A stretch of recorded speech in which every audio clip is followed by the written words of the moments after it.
ఒక్కసారి కొమ్మూరి గోల్డ్ కి కాల్ చేయండి. తాకట్లో ఉన్న మీ బంగారాన్ని విడిపించి మార్కెట్ ప్రైస్ కి వాళ్ళు కొనుక్కుని మిగతా డబ్బులు మీకు ఇచ్చేస్తారు. బ్రేక్ న్యూస్ చూస్తున్నాం మనం టీవీ స్క్రీన్ పై. హైదరాబాద్ లో చాలా పెట్రోల్ బంకుల దగ్గర జనం క్యూలు కడుతున్నారు. వాస్తవానికి పెట్రోల్ ఇంధన కొరత లేదు, పెట్రోలియం కొరత లేదు అంటూ ఇప్పటికే తెలంగాణకి చెందిన పెట్రోలియం డీలర్స్ అసోసియేషన్ క్లారిటీ ఇచ్చింది. సో ఇది కేవలం పానిక్ బుకింగ్ అంటూ కొట్టి పారేస్తుంది. సో మనం సోషల్ మీడియాలో గత 48 గంటల నుంచి కొన్ని రీల్స్ అండ్ వీడియోస్ మనం చూస్తున్నాం. అయితే వాటర్ ట్యాంకులు తీసుకెళ్లే దాంట్లో పెట్రోల్ నింపుతున్నారు, అండ్ జగ్గుల్లో, ఇంకా వాటర్ టిన్నుల్లో. సో ఇలాంటి వాటిల్లో పెట్రోల్ డీజిల్ తీసుకెళ్తూ మనం అలాంటి దృశ్యాలు చూసి నిజంగా పానిక్ అవుతున్నాం. సో ఒక్కసారి రాడ్ రియాలిటీకి వస్తే తెలంగాణ డీలర్స్ అసోసియేషన్ క్లారిటీ ఇచ్చేసింది. ఎలాంటి ఇంధన కొరత లేదు. మరొక 20 రోజుల పాటు దేశాన్ని మొత్తానికి, ఇండియా మొత్తానికి సరిపడా నిల్వలు మన దగ్గర ఉన్నాయి. సో మరి ఒక్క విషయంలో ఫ్యాక్ట్ చెక్ చేసుకుందాం. మరి ఎందుకు అక్కడ ఆల్రెడీ 21 డేస్కి సరిపడా ఆయిల్ నిల్వలు ఉన్నాయి, పెట్రోల్ డీజిల్ ఎలాంటి కొరత లేదు, మరి ఎందుకు పెట్రోల్ బంకులు మూతపడుతున్నాయి? సో పర్టికులర్గా ఐవీసీఎల్, హెచ్పిసిఎల్, ఈ యొక్క నయారా కావచ్చు అండ్ రిలయన్స్ కావచ్చు, public private oil refineries, oil corporations ఏవైతే ఉన్నాయో ఇప్పటిదాకా డీలర్లకి కొంత క్రెడిట్ ఇచ్చేవాళ్ళు.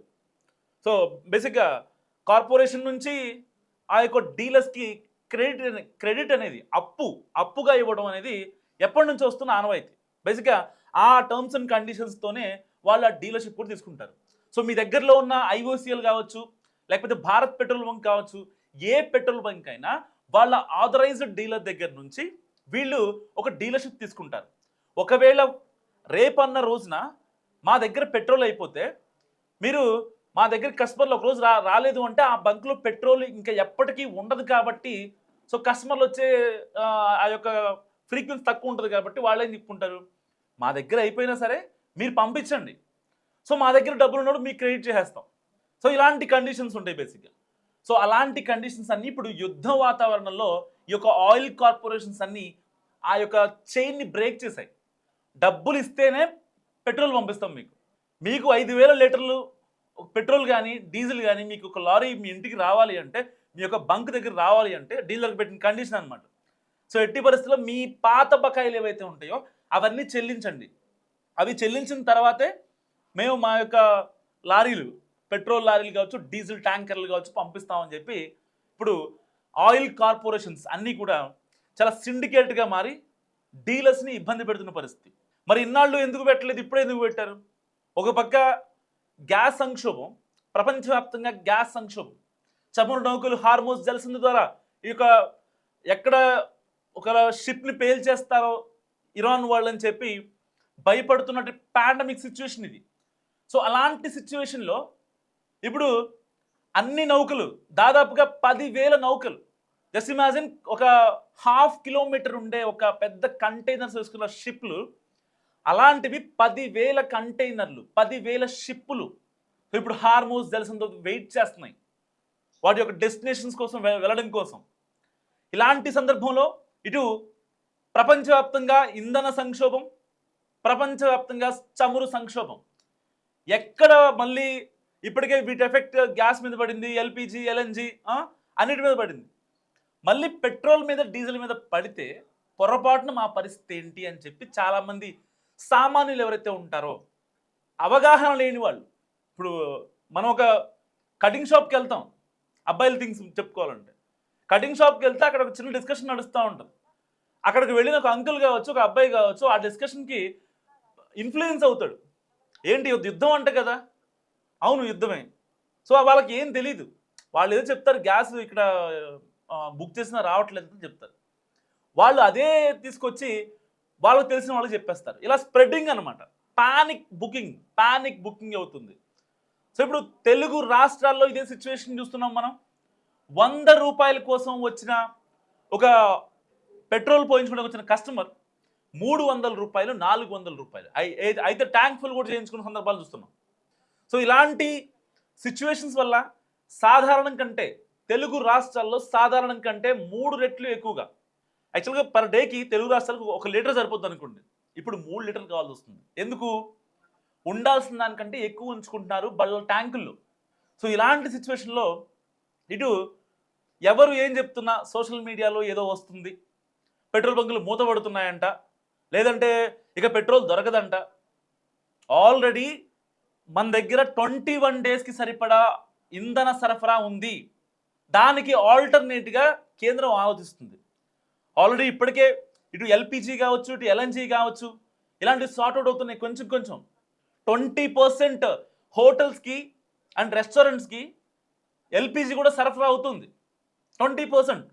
సో మన దగ్గర మరీ అంత పాండమిక్ సిచ్యువేషన్ ఏం లేదు. బేసిక్గా ప్రధాని మోడీ గారు చెప్పింది ఏంటి, ఇది రాజ్యసభలో ఒకటే మాట చెప్పారు, కోవిడ్ తరహా సిచ్యువేషన్ని మనం ఫేస్ చేయొచ్చేమో ఇన్ కేస్ అన్నారు. దాంట్లో మేబీ ఉంది, మే నాట్ ఉంది. చాలామంది ఏమనుకుంటున్నారు, ఇండియా లాక్డౌన్ అయిపోద్దేమో, గ్యాస్ దొరకదేమో, పెట్రోల్ డీజిల్ దొరకవేమో, ఇలాంటి మాటలే మనం ఎక్కువ వింటూ వస్తున్నాం. సోషల్ మీడియాలో కూడా చాలామంది ఎవరికి తోచింది వాళ్ళు చెప్పడం అండ్ ఈ విజువల్స్ ఫార్వర్డ్ అనేవి వాళ్ళ వ్యూస్ కోసం సర్క్యులేట్ చేసుకోవడం జరుగుతుంది. వాస్తవానికి జరుగుతుంది ఏంటంటే 21 రోజులకి సరిపడా ఇంధన వనరులు మన దేశంలో ఉన్నాయి. సో ఇక్కడ ఆయిల్ కార్పొరేషన్స్ చేస్తున్న ఒక ఇలకత మఫ్లియా. సో దానివల్ల ఇక్కడ పెట్రోల్ బంకుల దగ్గర క్యూలు కడుతున్న పరిస్థితి.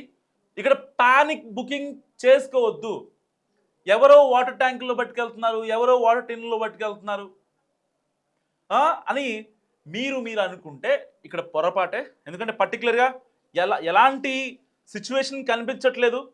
సో అంత పానిక్ బుకింగ్ సిచ్యువేషన్ అయితే అసలు లేనే లేదు ఇటు తెలుగు రాష్ట్రాల్లో కావచ్చు. సో చాలా మున్సిపాలిటీస్లో, చాలా పట్టణాల్లో, చాలా నగరాల్లో దేశంలో పెద్ద ఎత్తున కనిపిస్తుంది. ఇటు హైదరాబాద్లో కావచ్చు, అటు తిరుపతిలో కావచ్చు, విజయవాడలో కావచ్చు. సో పెట్రోల్ కొరత ఏర్పడుతుందన్న ప్రచారంతో పలు పెట్రోల్ బంకుల్లో వాహనాలు పెట్రోల్ కోసం బారులు తీరుతున్నాయి.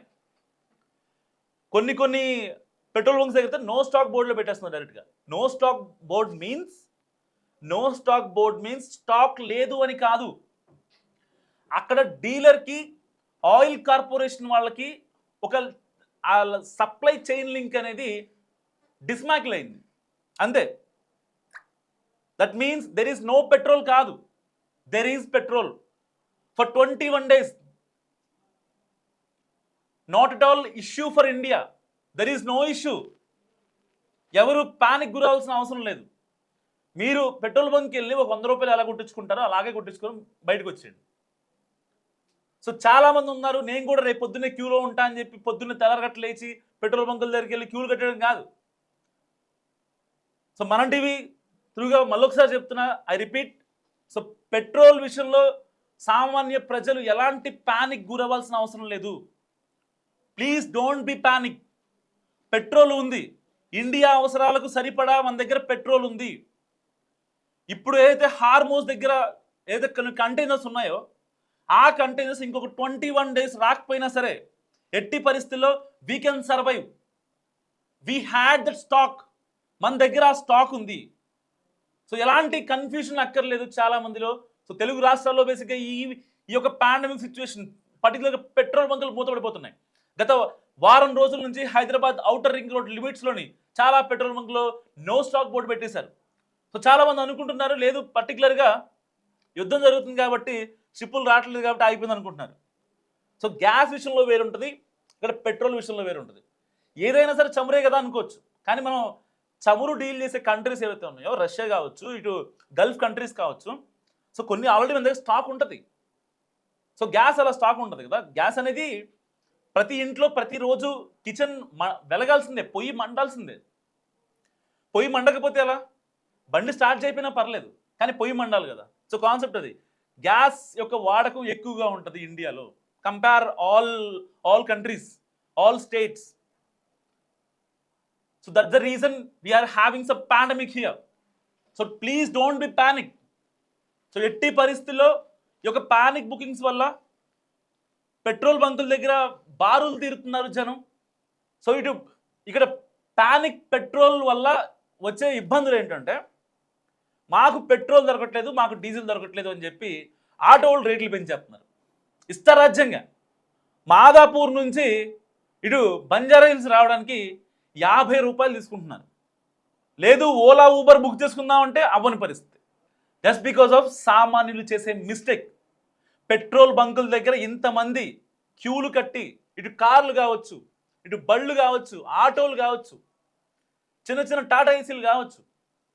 సో ఇంతమంది అక్కడ ఒక్కసారి క్యూలో నుంచుంటే ఇలాంటి సిచ్యువేషన్స్ ఏర్పడతాయి. చాలామంది ఏమనుకుంటారంటే వెళ్ళాము, మన పని అయిపోయింది కదా అనుకుంటారు. కానీ మనల్ని చూసి ఇన్ఫ్లుయెన్స్ అయ్యే వాళ్ళు చాలామంది కదా. ఆల్రెడీ నువ్వు ఒకరిని చూసే ఇన్ఫ్లుయెన్స్ అయ్యి ఇక్కడ దాకా వచ్చావు కదా. ఈవినింగ్ వెళ్ళాల్సినాడు పెట్రోల్ బంక్కి, తెల్లారగట్ట వచ్చి కూర్చున్నావు పొద్దున్నే పెట్రోల్ బంక్ దగ్గర. ఎందుకు కూర్చున్నావు? నువ్వు ఆల్రెడీ ఇన్ఫ్లుయెన్స్ అయ్యావు కాబట్టి. So this is what happening here. So there is no panic situation in India. So ఎట్టి పరిస్థితుల్లో పానిక్ బుకింగ్స్ని చేయడం వల్ల ఆల్రెడీ ఇటు ఎల్పిజి కావచ్చు, ఎల్ఎన్జి విషయంలో మనం పానిక్ బుకింగ్స్, ఎవరైతే ఇంటి దగ్గర ఒక బండి యూజ్ చేసే వాళ్ళు ఉంటారు అండ్ 2 బండ్లు యూజ్ చేసే వాళ్ళు ఉంటారు. ఆల్రెడీ 2 బండ్లు ఉన్నా సరే, ఒక బండ రన్నింగ్లో ఉండి ఇంకొక బండ ఫుల్ ఉన్నా సరే, అయినా సరే బుక్ చేస్తారనమాట. ఏమో యుద్ధం ఏమైపోద్దో, యుద్ధం కంటిన్యూ అయితే మనకి గ్యాస్ వచ్చిద్దో రాదో, పిల్లల పరిస్థితి ఏంటో, మన పరిస్థితి ఏంటో, మనం ఏం వండుకోవాలి. సో ఇలాంటి పానిక్ బుకింగ్స్, వీటి వల్ల జరుగుతున్న ఇలకత మఫ్లీ ఇదంతా.